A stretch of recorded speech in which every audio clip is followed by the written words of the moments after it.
केंद्रीय विद्यालय ऑनलाइन प्रवेश कक्षा एक आवेदन पत्र। महत्वपूर्ण तिथियां। दिशा निर्देश 2023 से 24। भारत में स्कूलों का सबसे बड़ा समूह केंद्रीय विद्यालय है जो देश के हर कोने में स्थित है और केंद्र सरकार द्वारा संचालित है। सबसे बड़ा शिक्षण संस्थान 1248 स्कूलों, 14,35,562 छात्रों और 44,816 शिक्षण और गैर शिक्षण कर्मचारियों के साथ चलता है। हर साल सभी केंद्रीय विद्यालयों में कक्षा 1 के लिए प्रवेश प्रक्रिया मार्च के महीने में शुरू होती है। शैक्षणिक वर्ष 2023 से 24 के लिए नए सिरे से प्रवेश फरवरी 2023 के अंत में अधिसूचित किया जाएगा। सभी माता पिता और अभिभावक 2023 में कक्षा 1 में प्रवेश के बारे में अधिक जानकारी के लिए केंद्रीय विद्यालय संगठन (केवीएस) की आधिकारिक वेबसाइट देखेंगे। उससे पहले केंद्रीय विद्यालय में कक्षा 1 से 9 और 11 तक में दाखिले के लिए नई गाइडलाइंस जरूर पढ़ लें।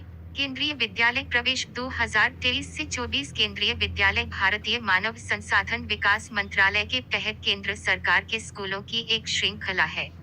केंद्रीय विद्यालय केंद्रीय माध्यमिक शिक्षा बोर्ड (सीबीएसई) से संबद्ध हैं। इन स्कूलों के कामकाज की देखरेख भारत सरकार के तहत एक स्वायत्त निकाय केंद्रीय विद्यालय संगठन द्वारा की जाती है। केंद्रीय विद्यालय 1963 से शुरू होते हैं, जिसकी शुरुआत सिर्फ 20 स्कूलों से होती है। आज आप भारत में लगभग हर जगह एक केंद्रीय विद्यालय पा सकते हैं जिससे शिक्षा देश के कोने कोने तक पहुंच सके। दिसंबर 2021 तक कुल 1248 केंद्रीय विद्यालय स्कूल हैं। भारत में 1245 और विदेशों में 3। 2021 में भारत के केंद्रीय विद्यालय में लगभग 1.5 लाख छात्र नामांकित हैं। प्रवेश प्रक्रिया। यदि आप देश भर के किसी भी केंद्रीय विद्यालय में अपने बच्चे का प्रवेश लेने का प्रयास कर रहे हैं तो आपको एक बहुत ही सरल प्रक्रिया का पालन करना होगा। यदि आपको स्कूल में रिक्ति के लिए कोई विज्ञापन मिलता है तो आप अपने बच्चे को हमारे साथ आसानी से पंजीकृत कर सकते हैं।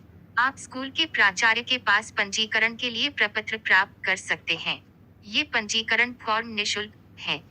हालांकि, यदि आप अपने बच्चे को पहली कक्षा में नामांकित करना चाहते हैं, तो आपको उन्हें ऑनलाइन प्रवेश पोर्टल के माध्यम से पंजीकृत करना होगा। इसके अतिरिक्त 11वीं कक्षा के लिए बोर्ड के परिणाम घोषित होने के बाद प्रवेश प्रक्रिया शुरू होती है। आपका प्रवेश आपके 10वीं बोर्ड परीक्षा परिणाम पर निर्भर करता है। 9वीं कक्षा में प्रवेश के लिए आवेदकों को एक प्रवेश परीक्षा लिखनी होगी।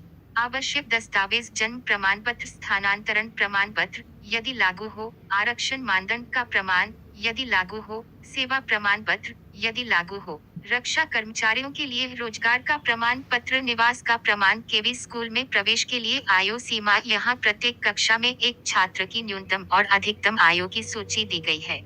यह सत्र 2023 से 24 के लिए 31 मार्च 2023 तक आवेदन करने की आयु सीमा है।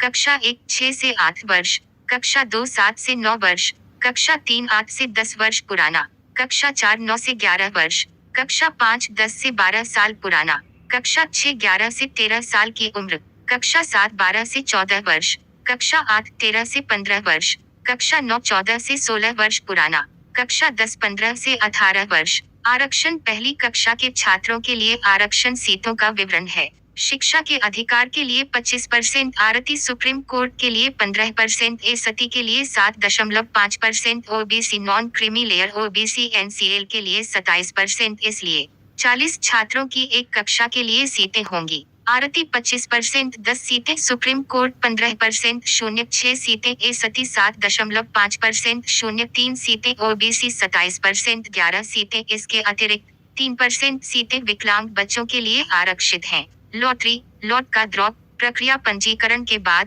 प्रत्येक केंद्रीय विद्यालय में निम्नानुसार लॉटरी आयोजित की जाएगी: ए. आरती लॉटरी, बी. सभी डे लॉटरी, सी. श्रेणी 1, डी. श्रेणी 2, ईएससी, एफ. एसटी, छ. ओबीसी, ज. श्रेणी 3, आई. श्रेणी 4, जे. श्रेणी 5, के. श्रेणी 6 यदि लागू हो, L. Single girl child, SGC. Lottery परिणाम। लॉटरी का क्रम इस प्रकार होगा: 40 छात्रों की एक कक्षा में से पहली 10 सीटें आरती के प्रावधानों के अनुसार भरी जाएंगी। इस प्रकार अनुसूचित जाति, अनुसूचित जनजाति, EWS, BPL, OBC, non creamy layer, विकलांगों के सभी आवेदनों पर विचार किया जाता है। इसके बाद अनुसूचित जाति अनुसूचित जनजाति ओबीसी एनसीएल अनारक्षित के अलग अलग विकलांग उम्मीदवारों की लॉटरी आयोजित की जाती है। शेष सीटें कैट-1 और कैट-2 की मौजूदा प्राथमिकता श्रेणी के अनुसार भरी जाती हैं। परियोजना आईएचएल केवी के मामले में कैट-1 से कैट-3 यदि आरक्षित सीटों में से कोई भी अभी भी खाली है, तो उन्हें प्रवेश की प्राथमिकताओं के क्रम के अनुसार अनुसूचित जाति अनुसूचित जनजाति अन्य पिछड़ा वर्ग एनसीएल आवेदकों को प्रवेश देकर कवर किया जाता है। यदि आरक्षण के तहत अभी भी कुछ सीटें खाली हैं तो उन्हें खाली रखा जाना है।